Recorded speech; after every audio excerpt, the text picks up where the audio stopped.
Don Toliver has been one of the best new artists ever since he was put on the map with his amazing feature on Travis Scott's Can't Say off of Astroworld. And while it would have been easy for Don to just become another rapper that came and went after having a huge feature like that, he's elevated himself and his sound to become one of the top artists in the world with over 35 million monthly listeners. And behind all his amazing melodies and vocals, there's one thing that has helped him reach the heights he's at today: his insane production. So today we're going to be making 2 beats inspired by Don Toliver and going in depth behind all the production techniques used in his craziest beats so that you can learn how to apply those techniques to your own beats. So sit back and get ready to go into the insane world of Don Toliver's production.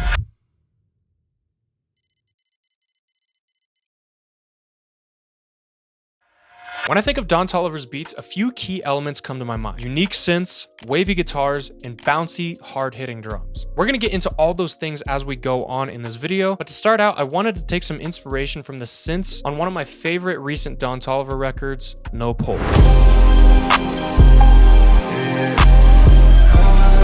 I love how these chords are kind of sliding up in pitch and giving off this weird, trippy, vintage, but also futuristic kind of sound. So that's the first thing I wanted to start with to make our beat. And to do that, I grabbed this basics synth preset from the Mini Stash 3 analog lab bank, and I put down these super simple chords.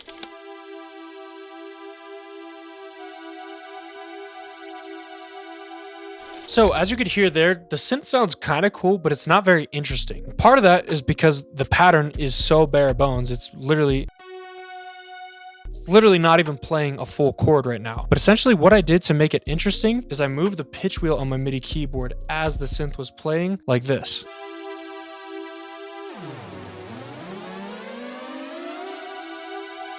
If you look right here, you can see the actual pitch automation that I had recorded in, which is pretty much just going all the way down an octave and then sliding up out of key all the way back to that normal pitch that we have right here. And take a listen to how this pitch gliding just completely levels up the sound of the synth.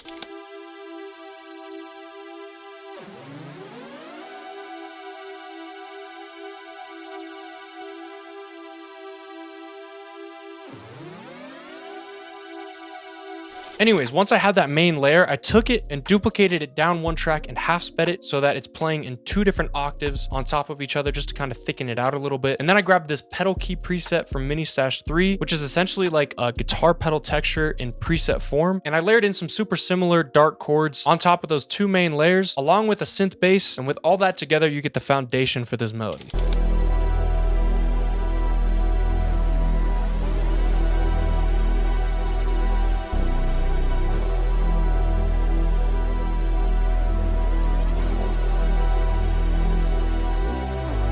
Now, one tip I mention all the time in my videos whenever you're using VST synths is that the processing and effects you use on them is essential. Most of Don Toliver's synth-based melodies are made on real analog synths and with real analog hardware, which is super expensive and hard to get your hands on. And when you use VST stock with no processing, oftentimes they sound pretty cheap and just kind of digital and lifeless. So to make your synth sound more real, authentic, and analog, you want to try adding a few key effects in my experience. First, saturation, and you want to add this to get a grittier, kind of warmer tone. Second, you want to add some chorus to get some analog width. And third, you want to mess with analog delay, and I'll talk a little bit more about that in a second and show how big of a difference that can make. But real quick, take a listen to how big of a difference just using saturation, chorus, and a very slight delay can make to your synth sounds.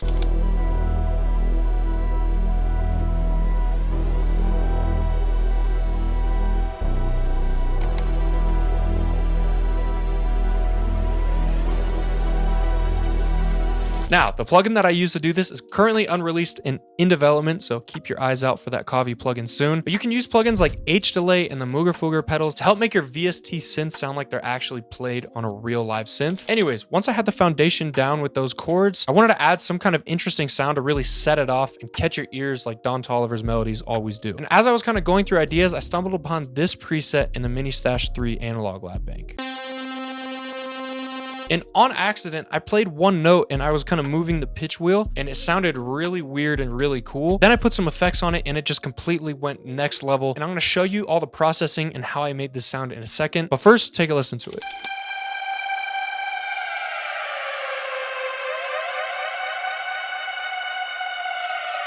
So when we start with the dry sound, it sounded like this.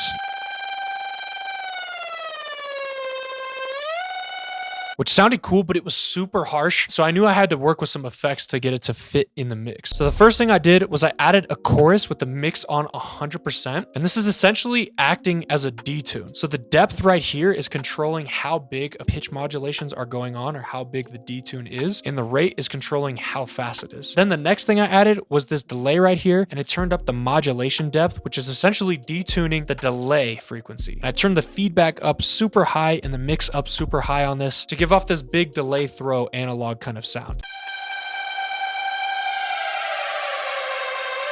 Compared to this. Then I threw on an EQ to kind of tame some of those harsh frequencies, some reverb to drown it out a little bit. I added some fresh air just to kind of boost some of the frequencies that I liked, and then another EQ cutting out the low end to get this. So with that catchy siren lead, our synth section is pretty much done. So now I wanted to add a key instrument to Don Toliver's production, acoustic guitar. Zany boss, suicide door, brand new bag.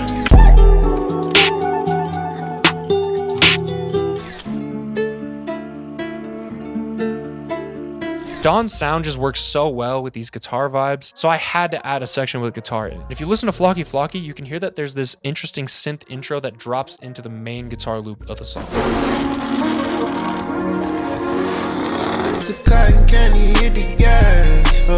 So I thought this would work perfect in our beat. Anyways, for the guitar, I went into the Mini Stash 3 phrase kit, and I found this crazy guitar starter that I made.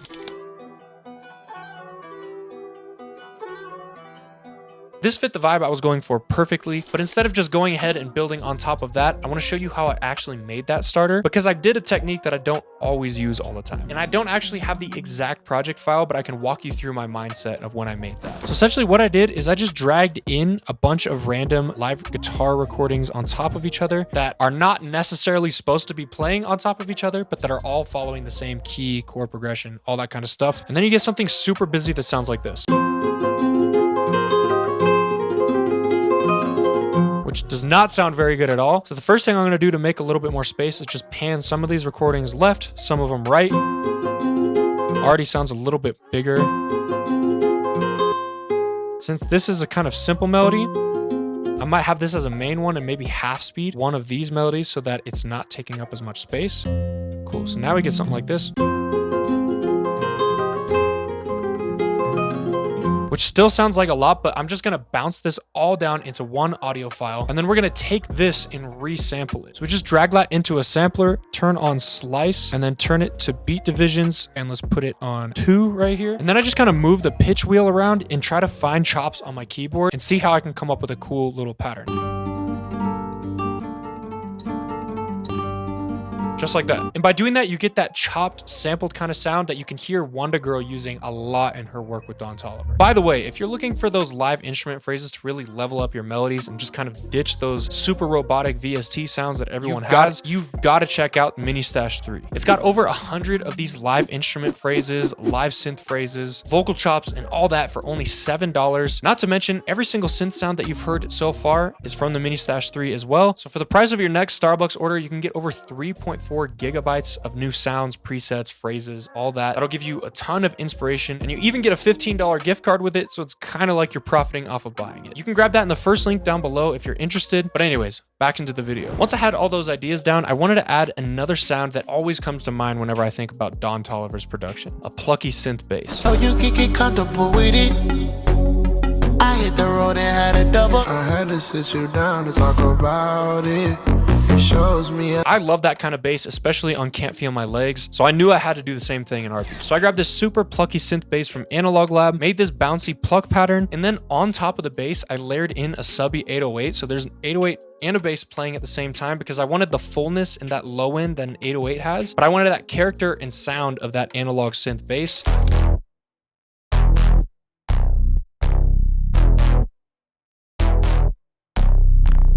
Next up, I wanted to take some inspiration from some of Don's newer music. And when I think of his recent album, Hardstone Psycho, the first thing that comes to my mind are those heavy metal, rock star kind of guitars that you can hear on these records.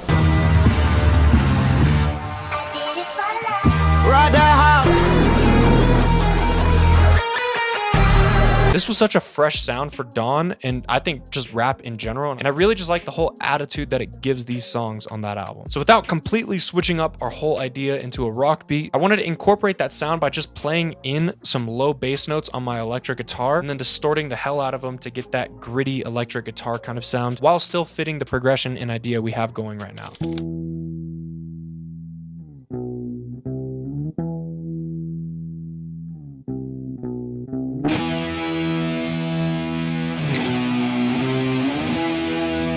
Next up, I noticed on the Flocky Flocky melody, you can hear this super fast high guitar that comes in and adds a ton of energy.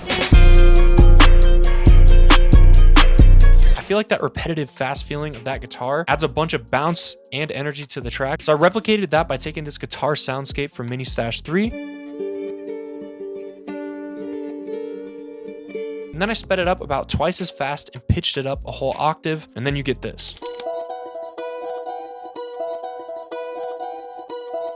Now that we got that, everything's sounding pretty good, so I just wanted to add a few more elements to just kind of act as some ear candy. And one of the best things that you can do that with are guitar pedals. Sample makers like Des Wright and Moulin have been all over some of my favorite Don Toliver records, and they use a ton of analog gear and guitar pedals to achieve that weird, trippy kind of sound that Don has in his music. And you can hear one of these glitchy guitar pedal kind of leads on Dez's sample in New Drop.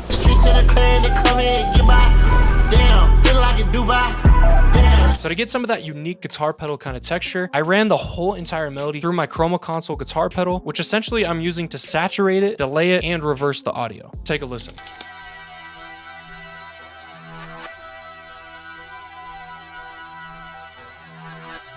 Then for a second pedal layer, I took this Mods synth preset from Mini Stash 3, and I essentially just played a bunch of random bullshit using the notes that are in the chords to get this. Which sounds kind of cool, but it's really messy and doesn't really make much sense. So in order to make some sense out of that, I took it and threw it through the guitar pedal, doing that reversing, chopping, and a bit of tape emulation for texture. And after manipulating the audio file a few times, I got something like this.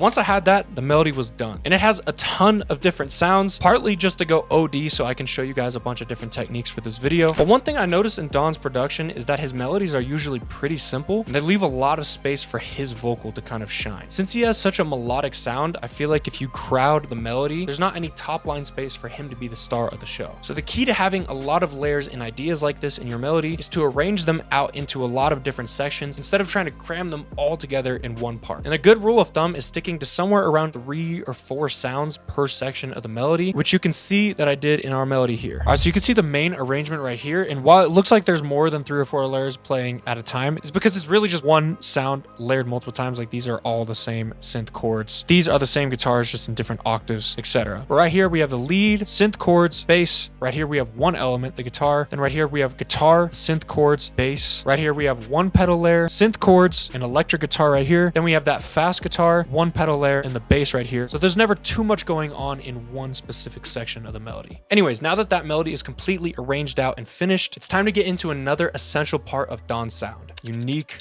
bouncy drums. When it comes to Don's drums, the first producer that comes to my mind is Wonder Girl, who has some of the most out of this world, unique, bouncy drums that I can think of out of mainstream producers today. So we're definitely going to take some inspiration from her sound with these drums. To start off, I wanted to get the bounce going with some hi-hats. And although this isn't a Wonder Girl beat, London uses this super simple 2-step hi-hat pattern on the What To Do beat that has some more bouncy rolls in it, but it has that main 2-step pattern that's kind of gluing everything together.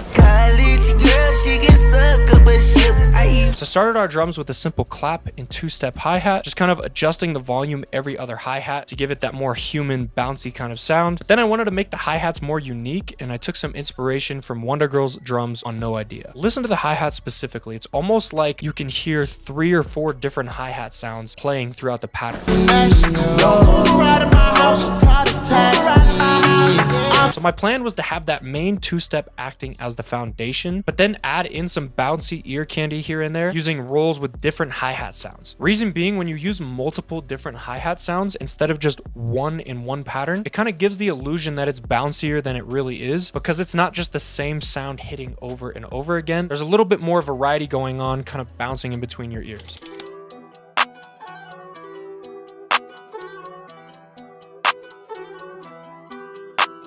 Now, if you listen again to No Idea, you can hear that there's a good amount of counter snares and rims that builds out the bounce of the beat. So I added a super simple counter snare and a cool little rim roll just to make the drum sound a little bit busier and bouncier.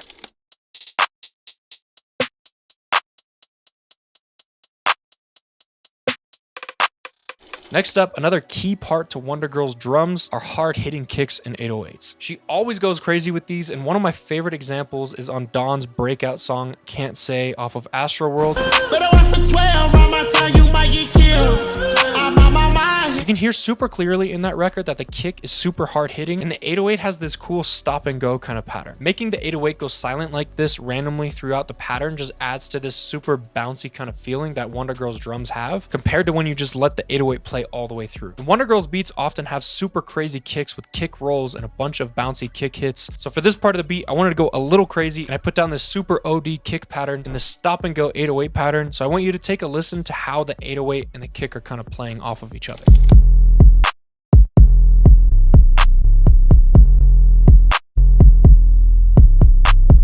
Sounding pretty fire. Next up, I wanted to take some inspiration from another key producer to some of my favorite Don records, Cardo. On Flocky Flocky, you can hear that signature delayed off-time open hat that Cardo has been using in a lot of his recent records with Playboi Carti.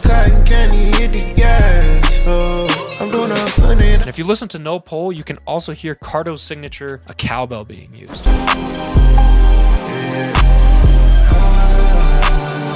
So I put both that off-time open hat and a cowbell into our drums, and you get this.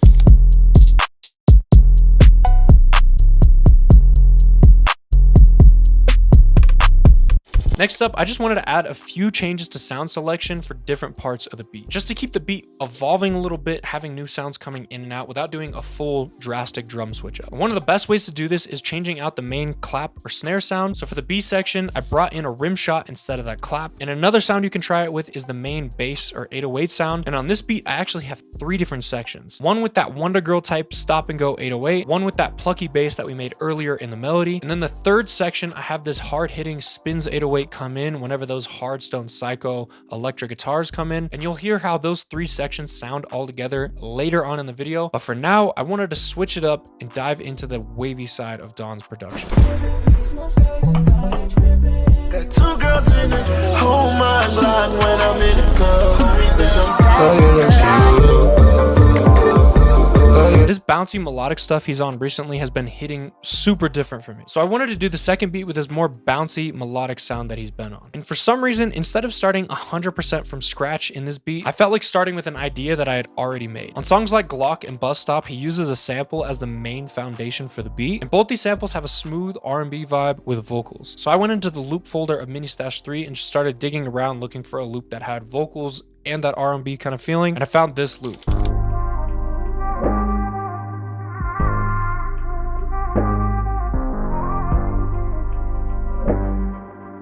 You might actually recognize this melody from a tutorial I did on the Weeknd's production right here, but I wanted to take that loop and flip it into something completely new. And a technique that I've used a lot in the past to get this unique Don Toliver kind of sound is taking a whole entire melody and throwing it through my guitar pedals to flip it into something completely different, kind of like I did in the first beat. And I wanted to get that effect, but I wanted to show you guys how you can do it in the box without actually having your own hardware guitar pedal. So let's dive into the computer and show you how to flip that. So the first thing I did was actually time stretch it twice as fast to get this warped sampled kind of sound, and then I pitched it up 9 semitones because a lot of the times I'm actually warping the speed in the pitch inside of my guitar pedal. So then you get something like this.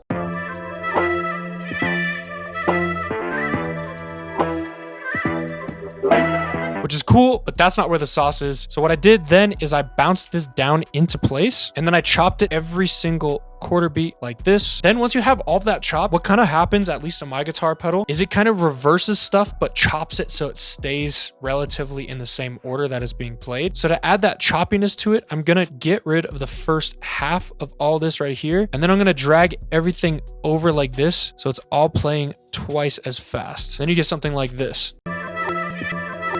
which obviously sounds a little crazy right now. Then I'm gonna reverse it. So I also do that a lot using my chroma console. And then you get something that sounds like this. And then I just essentially did that for the whole entire sample right here to get something that sounded like this.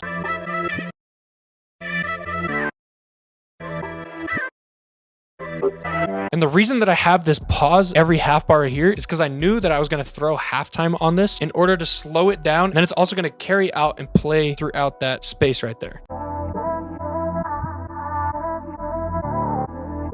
So now I have something that feels kind of similar to the original loop, but it's chopped and morphed in a way that you wouldn't be able to tell as soon as you heard it. So you could definitely use that technique on your pre-made melodies whenever you just need a little bit of inspiration. Honestly, like I was saying earlier, with Don's style of production, you really don't want to do too much with the melodies. If you listen to these songs real quick, you can hear that there's not a bunch of crazy synth leads and top line melodies that are trying to compete with Don's voice.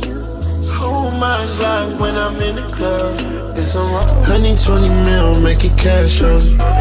Honey, need a that I'm not outside. I don't realize that I should be inside. It's really just a sample or a super simple melodic idea on those, just kind of leaving room for Don's voice to be the star of the show. So I didn't want to add too much. All I did for the main section of this melody was copy the chords that were playing in our little flipped melody starter and put those chords onto some synth pads from the Mini Stash 3 analog lab bank that sound like this.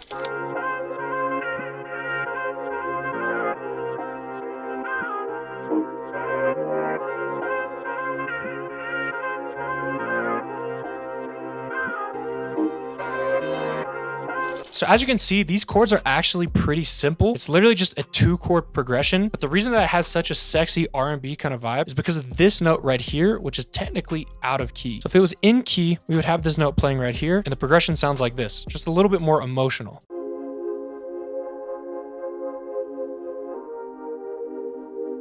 Right now, that's a C sharp major 7 chord going into a C minor 7 chord. So what we want to do in technical terms is change that C minor 7 into a C dominant 7 chord, which sounds crazy, but really all it is moving this one middle note up, one note out of key. And this creates this like sexy R&B kind of tension that really levels up this progression in my opinion.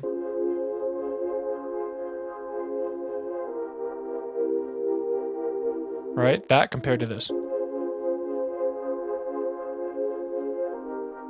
It's a little bit more emotional than this chord here. Once I had those chords added to the starter, I wanted to add that signature sexy drill bass that Cash Cobain uses on Attitude.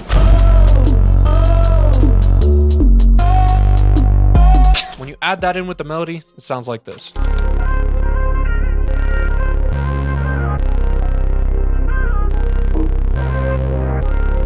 With that, the main idea for the melody is done, but I wanted to add in a B section where it gets a little bit more open and slow feeling to set the beat up for a drum switch that we'll add later on in this video. Because Don has some super crazy R&B slow jams like these records. Caught you yawning, yeah. Euphoria. So to kind of slow down this section, the first thing I did was take that pedal starter and half speed it so it's going down an octave and playing half as fast. And then I also threw a filter on it just to kind of open up some more space in the high end. Then I grabbed a smoother synth bass, layered that in with the starter, and you get this.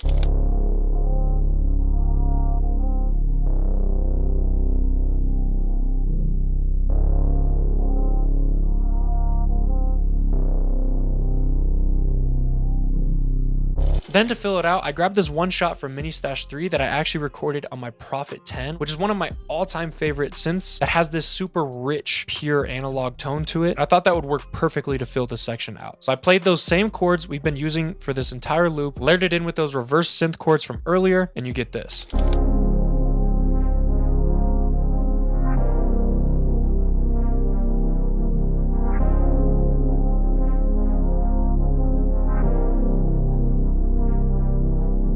Then I added a simple synth lead phrase for Mini Stash.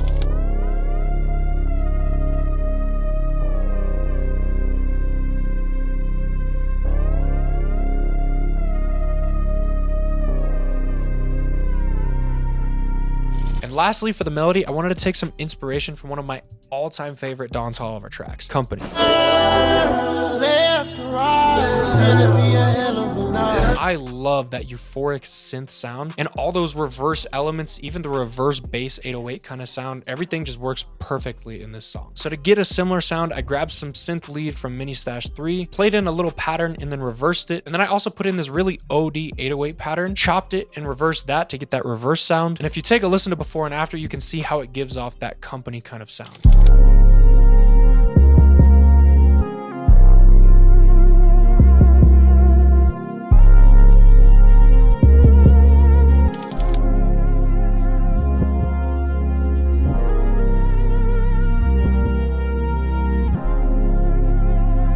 Now that we have the melody done, it's time to work on the drums. If we kind of rewind back to that main section of the melody we made earlier, I knew the first thing I wanted to add to that part was a kick pattern that gives off this dance feeling, just like the intro to New Drop. I love how this song starts off with that dancey kick kind of vibe, so I wanted to take that idea and combine it with the kick rhythm that you can hear on Bus Stop.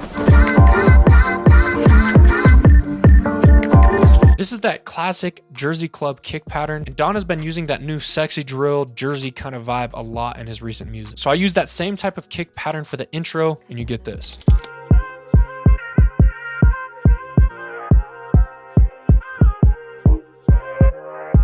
If you listen to New Drop again, you can hear that there's this super plucky synth bass that almost has like an EDM pop kind of vibe to it. So I went into Omnisphere to find some EDM house kind of bass pluck, and after searching for a while and settling on a sound, I put down this pattern that loosely follows the rhythm of the kick.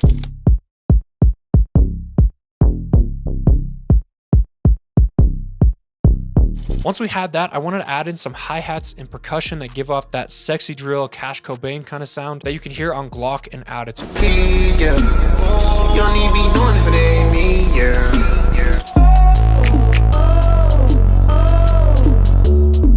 So to get the sound, I grabbed a trap hi-hat, a clap, a laser perk, a snap, and a tambourine. Then I put down a super stereotypical sexy drill kind of pattern with all those sounds, and you get this.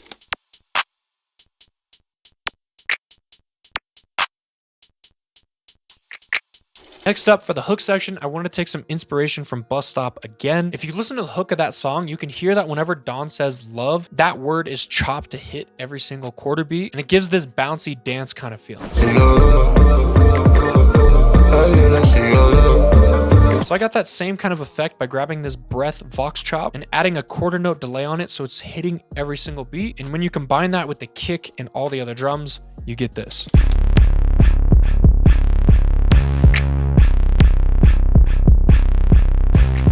Finally, to finish off the main section of the drums, I added this little Benny X bass 808 kind of hit. To be honest, I thought I knew of a song where it had this kind of bass sound in it, but I couldn't find it going through his discography, so maybe I was tripping, but I thought it worked well with what we had going. And once I had that, I moved on to the drums for our R&B slow jam section of the beat. And for these drums, I was really heavily inspired by these records.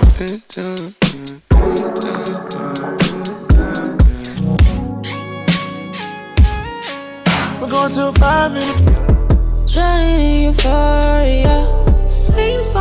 These slower halftime drums work very well to give Don a bunch of room to get off crazy melodies and again, just be the star of the show. And I really like that warped, almost 8-bit live drum kind of sound that the drums on Swangin' on Westheimer have. So I put down this super simple kick, half-speed snare, and these slow hi-hats that are playing a little bit off time to give it that human kind of groove. And it sounds like this.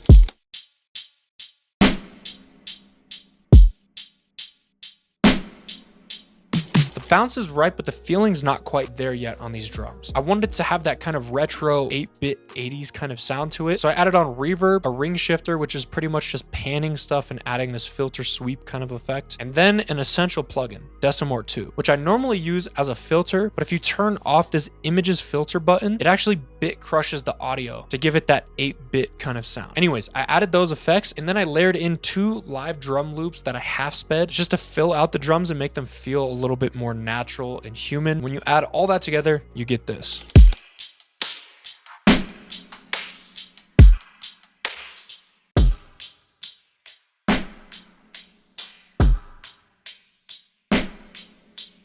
Once I had that, the beat was finished. But before I play both of those beats uninterrupted for you, if you enjoyed this video, hit that subscribe button so you can see more videos like this. Anyways, let's hear these beats.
Thank you for making it to the end. If you want nearly every sound that I use to make those melodies, you can get them for only $7 in that brand new Mini Stash 3 kit. It'll be the first link in the description down below, so check that out if you're interested. But anyways, have a good one, y'all. Peace.